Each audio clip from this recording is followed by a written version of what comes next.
சோறுனா பயப்பட பீஸா பர்கர்னு சாப்பிடுற 2K kids நினைச்சையா? 90 kids சோறு தான் முக்கியம் இருக்க 90 கிட்ஸ். பயம் எனக்கு இல்லடா, சோத்துக்கு. இவன் ஒத்தாளா உக்காந்து ஒரு சட்டி சோற குழம்பே இல்லாம திம்பியான்னு சொல்லிட்டு 29 வருஷமா என் முதுகுக்கு பின்னால ஓடி ஒளிஞ்சுக்கிட்டு இருக்கு.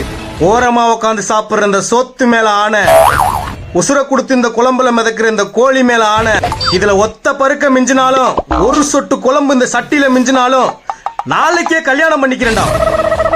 எட்ரா அந்த சோத்த.